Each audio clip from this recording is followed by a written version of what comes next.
नंतर कोल्हापुरातील एक ब्रेकिंग न्यूज आपण पाहणार आहोत। ते शिये या ठिकाणी 10 वर्षाच्या मुलीवर अत्याचाराची घटना घडली आहे। मुलीला मारहाण करून उसात टाकल्याचा देखील प्रकार घडलाय। रात्रीपासून ही चिमुकली बेपत्ता होती, तर डॉग स्क्वॉडच्या मदतीने मृतदेह शोधण्यात यश आलेलं आहे। मुलीचा मृतदेह शवविच्छेदनासाठी सीपीआर या ठिकाणी नेण्यात आलाय। कोल्हापुरातील एक धक्कादायक घटना म्हणावी लागेल। कोल्हापुरात शिये या ठिकाणी 10 वर्षाच्या मुलीवर अत्याचाराची घटना घडली आहे। या मुलीला मारहाण करून उसाच्या फडात फेकून दिल्याचं बोललं जात आहे। पाहायला मिळतं तर रात्रीपासूनच ही मुलगी बेपत्ता होती। डॉग स्क्वॉडच्या मदतीने या मुलीचा मृतदेह शोधण्यात अखेर यश आलं आहे। मुलीचा मृतदेह सध्या शवविच्छेदनासाठी सीपीआर या ठिकाणी पाठवण्यात आलाय। दरम्यान महाराष्ट्रात नेमकं काय चाललंय असा सवाल या निमित्तानं उपस्थित केला जातो। या संदर्भात थेट कोल्हापुरात जाणार आहोत। आमचे प्रतिनिधी विशाल पुजारी आहेत आपल्यासोबत। विशाल, काय घडतंय कोल्हापुरात? 10 वर्षीय चिमुकलीवरती अत्याचाराची घटना घडली आहे। पोलिसांकडून काय कशा पद्धतीने कारवाई केली जाते सध्या?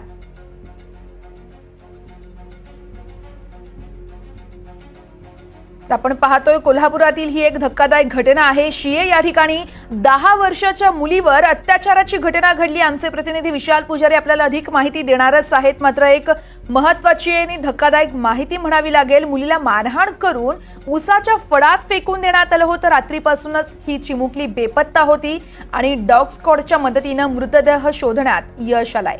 तर मुलीचा मृतदेह सध्या शवविच्छेदनासाठी सीपीआर या ठिकाणी पाठवण्यात आलाय। पुन्हा एकदा जाऊयात, आमचे प्रतिनिधी विशाल पुजारी आहेत आपल्यासोबत। विशाल, नक्कीच वर्षा, कोल्हापुरातल्या शिये या ठिकाणी एक गंभीर घटना जी आहे ती पाहायला मिळाली। या घटनेनं खळबळजी उडालेली आहे। एका 10 वर्षाच्या मुलीला अमानुषपणे मारहाण करून उसाच्या फडामध्ये टाकल्याचं घटना उघडकीस आलेली आहे।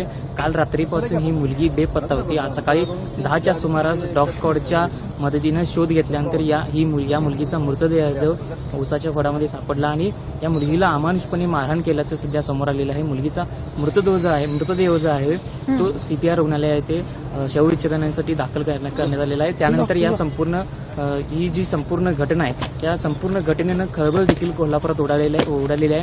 तर महाराष्ट्रात अनेक ज्या अशा अमानुषपणे मारण्याच्या घटना ज्या आहेत त्या घटना समोर येत आहेत। त्यानंतर पुन्हा कोल्हापुरातल्या अशा घटनेनं सध्या जी गंभीर बाब आहे ती सध्या समोर येते। पोलीस प्रशासन सध्या घटनास्थळी दाखल झालेलं आहे।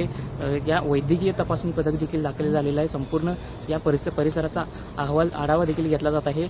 शवविच्छेदनानंतर या संपूर्ण घटनेची माहिती जी आहे ती समोर येईल। वर्षा, विशाल, मात्र आरोपी कोण आहे काही कळू शकलंय का? किंवा मग मुलीच्या नातेवाईकांचा संशय नेमका कोणावरती आहे? त्यांच्यासोबत संवाद साधण्याचा प्रयत्न झालाय का?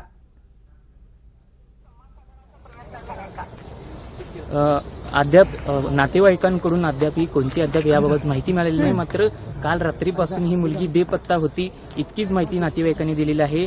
आमच्या मुलीला कुणी मारलं, का मारलं याबाबत नातेवाईक देखील सांगण्यासाठी आता सध्या असमर्थ आहेत। ते सध्या या मनस्थितीत नाही आहेत की बोलण्याच्या। आपल्या एका लहान मुलीला, अल्पवयीन मुलीला अमानुषपणे मारण्यात आले। या परिस्थितीनंतर ते सध्या बोलण्यासाठी समर्थ नसल्याचं पाहायला मिळतं। निश्चितच या संदर्भातले प्रत्येक अपडेट विशाल तुमच्याकडून वेळोवेळी जाणून घेणार आहोत। तुर्तास धन्यवाद दिलेल्या सविस्तर माहितीसाठी।